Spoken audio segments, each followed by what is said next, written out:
स्वागत है हमारे चैनल बोर्ड सॉल्यूशन पे। आज के इस वीडियो में हम छत्तीसगढ़ माध्यमिक शिक्षा मंडल रायपुर द्वारा जारी जनवरी माह के असाइनमेंट नंबर 6 कक्षा 12वीं रसायन शास्त्र के देखेंगे। ठीक है, ध्यान से आपको इन क्वेश्चंस को मिलान करना है। जनवरी माह के आंसर से पूरे कंप्लीट सॉल्यूशन देखेंगे हम। क्वेश्चन नंबर 1 से लेकर क्वेश्चन नंबर 4 तक के 4 क्वेश्चन दिए गए आपको जनवरी असाइनमेंट 6 में। असाइनमेंट नंबर आपका लास्ट है ये 6। इसके पहले हम पूरे 5 असाइनमेंट के आंसर देख चुके हैं सीजी बोर्ड के, और कक्षा 12वीं के सभी विषयों के असाइनमेंट नंबर 6 जो है कंप्लीट हो चुके हैं। जितने भी आपके विषय है पूरे विषयों के आंसर कंप्लीट हो चुके हैं।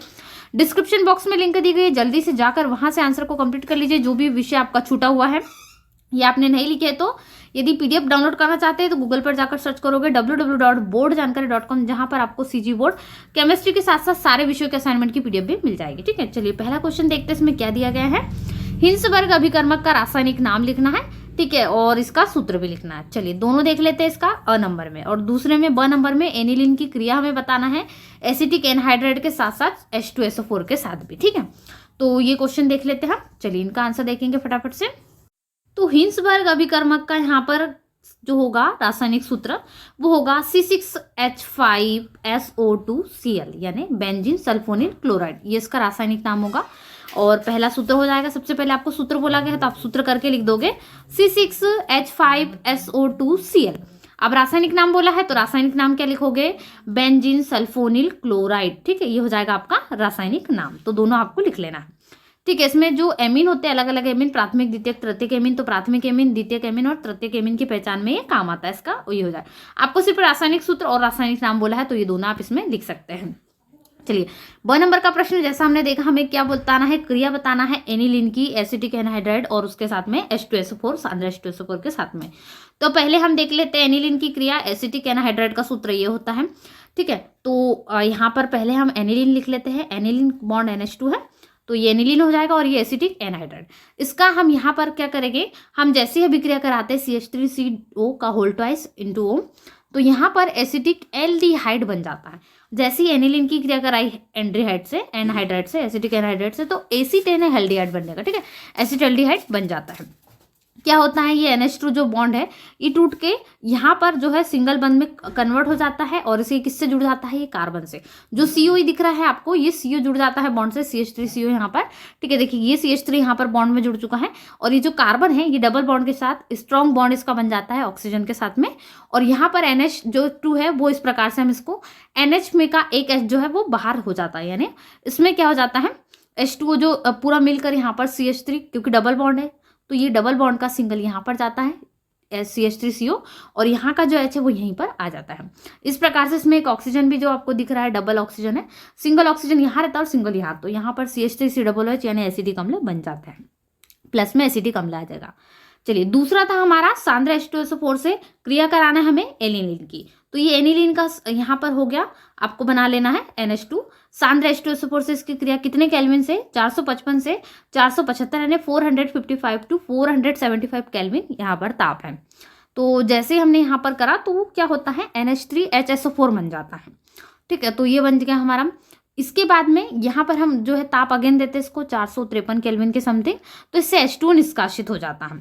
H2O कैसे निष्कासित होगा, यहाँ पर देखिए H2O निष्कासित होने के बाद में क्या अभिक्रिया बनेगी, यहाँ पर NH3 जो है प्लस में रहेगा बॉन्ड में, इस प्रकार से यहाँ पर अभिक्रिया बन जाती है। ठीक है, यहाँ पर आपको ज्यूटर आयन मिल जाता है तो आपको लिखना है ज्यूटर आयन।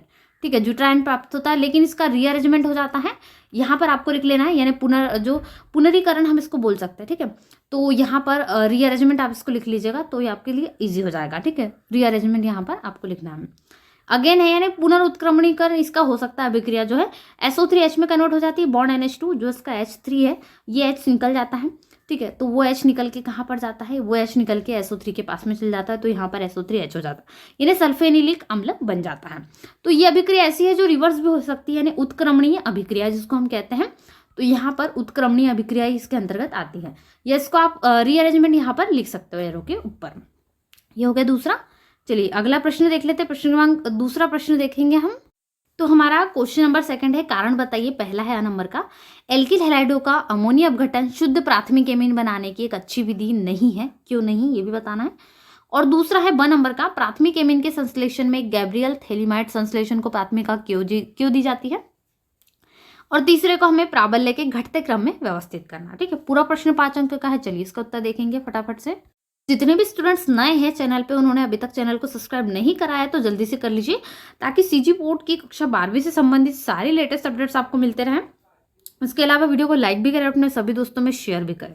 ठीक है, तो यहाँ पर हम जो एमिनो अपघटन कहा गया है, तो अमोनिया अणु द्वारा सी बॉन्ड एक्स आबंध के विदलन की प्रक्रिया को अमोनिया अपघटन कहते हैं। ठीक है, यह अभिक्रिया 373 केल्विन ताप पर सीलबंद नलिका में कराते हैं। इस प्रकार से प्राप्त प्राथमिक एमीन नाभिक रागी की तरह व्यवहार करती है और पुनः एल्किल हैलाइड से अभिक्रिया करके द्वितीयक और तृतीयक एमीन तथा अंततः चतुष्क अमोनियम लवण बना सकती है। थोड़ा सा आपको इसमें और जो है लिख लेना। ठीक है, चलिए दूसरे के 1 नंबर के प्रश्न पे हम जाते हैं। गैब्रियल थैलीमाइड अभिक्रिया को प्राथमिक संश्लेषण में से प्राथमिकता क्यों दी जाती है। ठीक है, तो गैब्रियल थैलीमाइड जो अभिक्रिया है, शुद्ध प्राथमिक एमीन के बिना जो द्वितीयक एमीन है और तृतीयक एमीन, ठीक है, इसको द्वितीयक और तृतीयक एमीन को शॉर्ट में लिखा जाता है, कि मिलावट को देता है। इसलिए जो प्राथमिक एमीन है संश्लेषण में इसे प्राथमिकता दी जाती है गैब्रियल थैलामाइड के इसमें। ठीक है, तो आपको दूसरे के ब का उत्तर लिख लेना है। चलिए, जो इसी में 100 नंबर का है, इसमें आपको घटते क्रम को लिखना है। निम्न को क्षारकीय प्राबल्य के घटते क्रम में व्यवस्थित कीजिए। ठीक है, तो यहाँ पर हम सबसे पहले किसको लिख लेंगे, C2H5NH2 को लिख लेंगे।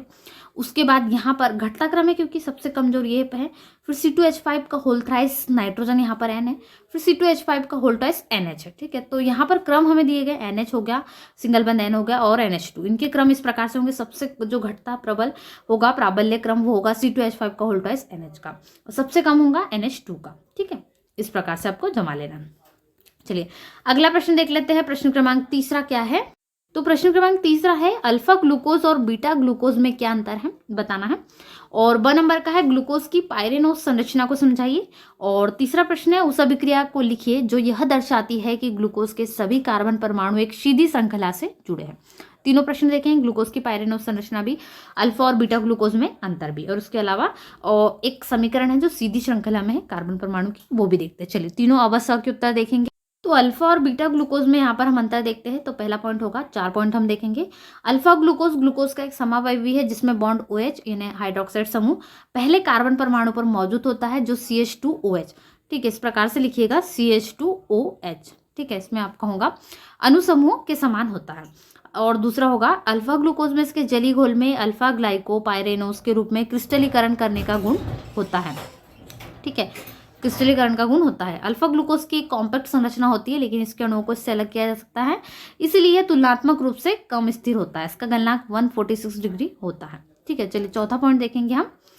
2 अल्फा ग्लूकोज अणुओं के बीच ग्लाइकोसिडिक या 1 से 4 जो बंधन होता है, इसके परिणाम स्वरूप डिस्केराइड का निर्माण होता है, जिसे माल्टेज कहा जाता है। अल्फा ग्लूकोज को आसानी से बीटा ग्लूकोज में बदला जा सकता है, यानी कन्वर्ट किया जा सकता है बीटा ग्लूकोज में। चलिए अब हमारा अगला होगा बीटा ग्लूकोज, जिसपे हमें लिखना है। तो बीटा ग्लूकोज भी डी ग्लूकोज जो ये समावयवी है डी ग्लूकोज, इसके अंतर्गत ही बीटा और जो है अल्फा आते हैं। ठीक है, तो बीटा ग्लूकोज क्या है, डी ग्लूकोज का एक समावयवी है जिसमें पहले कार्बन परमाणु पर रखा गया बॉन्ड OH समूह CH2OH समूह के विपरीत दिशा में रखा जाता है। ठीक है, बीटा ग्लूकोज में या तो बीटा ग्लाइकोपाइरेनोज के रूप में या इसके जलीय घोल से बीटा ग्लाइकोपाइरेनोज हाइड्रेट के रूप में क्रिस्टलीकृत करने की क्षमता होती है। बीटा ग्लूकोज अधिक स्थिर होता है और इसलिए अणुओं को आसानी से नहीं लिया जा सकता। बीटा ग्लूकोज का गलनांक 150 डिग्री सेल्सियस होता है। ठीक है, इसका 146 हमने देखा, इसका 150। उसके बाद चौथा पॉइंट हो जाएगा, 2 बीटा ग्लूकोज के बीच ग्लाइकोसाइडिक बंधन सेल्यूबायोज के गठन की ओर जाता है। बीटा ग्लूकोज आसानी से अल्फा ग्लूकोज में परिवर्तित हो जाता है। ठीक है, ये हो जाएगा अल्फा और बीटा ग्लूकोज का कन्वर्सेशन। उसके बाद हम देखते हैं अगला जो 2 नंबर का था हमारा। तो 2 नंबर में आपको ग्लूकोज की पायरेनोज संरचना, तो अल्फा जो है इसका डी समावयवी, अल्फा और बीटा दोनों है, तो ग्लूकोपाइरेनोज का हम देख लेते हैं दोनों संरचना। ठीक है, तो अल्फा डी ग्लूकोपाइरेनोज और बीटा डी ग्लूकोपाइरेनोज, इसका संकेत यहाँ पर बन जाएगा। H है, बॉन्ड OH है, CH2OH है, H है, फिर OH बॉन्ड है, सभी में आपको O और OH के H और OH। ठीक है, HOH बॉन्ड बन रहा है, यहाँ पर ओनली O है, बाकी इसमें भी CH2OH बन रहा है, सेम तरीके से बन रहा है, इसमें उतना अंतर आपको नहीं मिलेगा। सभी में HOH यानी H2 से ही यहाँ पर पूरा बॉन्ड बन रहा है। ठीक है, तो ये अल्फा और बीटा ग्लूकोपाइरेनोज हो जाएंगे, डी समावयवी के अंतर्गत आते हैं। अब जो 100 नंबर का था हमारा, वो एक कार्बन की सीधी श्रृंखला जो हमें बोली थी वो N-हेक्सेन की बनेगी। ठीक है, यहाँ पर कार्बन की संख्या आप देख सकते हैं। ठीक है, तो लगभग 6 है यहाँ पर पूरी, तो ये आपका बनेगा CHO सिंगल बॉन्ड CHOH का होल 4 और CH2OH, ठीक है। यहाँ पर बॉन्ड है H हाइड्रोजन आयोडाइड और ये डेल। तो इस प्रकार से एन हेक्सेन आपको प्राप्त होता है। CH3 single bond CH2 single bond CH2 single bond CH2 single bond CH3 n hexane की श्रृंखला हो जाएगी जो कि सीधी होती है, ठीक है। चलिए इसके बाद अगला प्रश्न देख लेते हैं, क्वेश्चन नंबर 4, जो कि हमारा लास्ट क्वेश्चन है। क्वेश्चन नंबर 4 में अ नंबर का प्रश्न है, एमिनो अम्ल की उभयधर्मी प्रकृति समझाइए, ठीक है। यह एमिनो अम्ल की प्रकृति समझाइए, ऐसे भी क्वेश्चन बनता है। तो उत्तर होगा एमिनो अम्ल वे अणु है जिसमें एमाइन, ठीक है, एमाइन तथा कार्बोक्सिलिक दोनों ही ग्रुप पाए जाते हैं। इनका साधारण सूत्र H2NCHR OOH है, ठीक है। इसमें R एक पार्श्व कड़ी है और जो परिवर्तनशील विभिन्न अणुओं का एक ग्रुप होता है कार्बोक्सिलिक, ठीक है, बॉन्ड सिंगल बॉन्ड COOH तथा amine bond NH2 group carbon परमाणु से लगा रहता है, ठीक है। इसमें और लिखना है आपको थोड़ा सा, एमिनो अम्ल प्रोविजन के गठनकर्ता अणु है। बहुत सारे एमिनो अम्ल पेप्टाइड बंधन द्वारा युक्त होकर प्रोविजन बनाते हैं। प्रोविजन बनाने में 20 एमिनो अम्ल भाग लेते हैं, ठीक है। और ये कर्णधार होते हैं, इसमें लगभग 20 एमिनो अम्ल का अस्तित्व है और इसमें सैकड़ों हजारों अमीनो अम्ल जो एक दूसरे से जुड़े रहते हैं, कन्वर्ट में जुड़े रहते हैं। चलिए प्रश्न क्रमांक 4 का ब नंबर का प्रश्न है, न्यूक्लिक अम्ल के जैविक कार्य लिखे, ठीक है। इसमें हम देखेंगे तो न्यूक्लिक अम्ल क्या है, जीवों की कोशिकाओं के नाभिक में उपस्थित होते हैं। न्यूक्लिक अम्ल में ही जीवों की अनुवांशिक सूचना संचित होती है।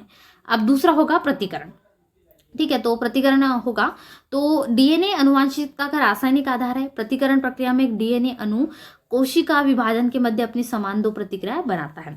फिर प्रोटीन का संश्लेषण, तो न्यूक्लिक अम्ल का एक अन्य महत्वपूर्ण कार्य प्रोटीन का संश्लेषण है। डीएनए कोशिका में प्रोटीन संश्लेषण के एक निर्देश तंत्र का कार्य करते हैं। वास्तव में डीएनए कोशिका में प्रोटीन संश्लेषण कार्य मार्गदर्शन और नियंत्रण करते हैं। प्रोटीन कोशिका में प्रोटीन का संश्लेषण विभिन्न आरएनए अणुओं द्वारा होता है, ठीक है। अब चौथे का हमारा आखिरी प्रश्न है, स नंबर का, प्रोटीन की द्वितीयक संरचना को समझाइए। तो पॉलीपेप्टाइड श्रृंखला में नियमित रूप से विभिन्न प्रकार के तह को दर्शाता है, ठीक है। तो द्वितीयक संरचना में प्रोटीन अणु सर्पिलाकार कुंडलित होते हैं। द्वितीयक संरचना में प्रोटीन को हाइड्रोजन बंध द्वारा स्थिरता प्रदान की जाती है। हाइड्रोजन बंध एक एमाइड समूह के ऑक्सीजन तथा दूसरे एमाइड समूह के हाइड्रोजन के मध्य बनता है। इसकी संरचना को चित्र से भी समझा सकते हैं, जो पॉलीपेप्टाइड श्रृंखला बनती है उसको, ठीक है। तो ये हो जाएगा। तो इस प्रकार से आज के इस वीडियो में हमने कक्षा 12वीं रसायन शास्त्र यानी केमिस्ट्री का जो आपका CG बोर्ड असाइनमेंट नंबर 6 था, असाइनमेंट नंबर 6 के पूरे कंप्लीट सॉल्यूशन देखे। ऐसे वीडियोस के लिए चैनल को सब्सक्राइब जरूर कर लीजिएगा। फिजिक्स और बाकी विषयों के असाइनमेंट के आंसर भी कंप्लीट हो गए। डिस्क्रिप्शन बॉक्स में जाइए, लिंक दी गई है सारे विषयों के असाइनमेंट के आंसर की, जल्दी से वहां से जाकर असाइनमेंट के आंसर को कंप्लीट कीजिए। अभी तक चैनल को सब्सक्राइब नहीं करा तो जल्दी से कर लीजिएगा। वीडियो को लाइक कर अपने सभी दोस्तों के साथ ज्यादा से ज्यादा शेयर करना ना भूले। PDF के लिए गूगल पर सर्च कीजिए www.boardjankari.com, जहां पर आपको असाइनमेंट 6 की PDF भी अवेलेबल हो जाएगी। मिलते हैं ऐसे नए वीडियो में, तब तक वीडियो को लाइक करें, चैनल पे नए हो सब्सक्राइब करें और दोस्तों के साथ ज़्यादा से ज़्यादा जरूर शेयर करें। Thanks for watching.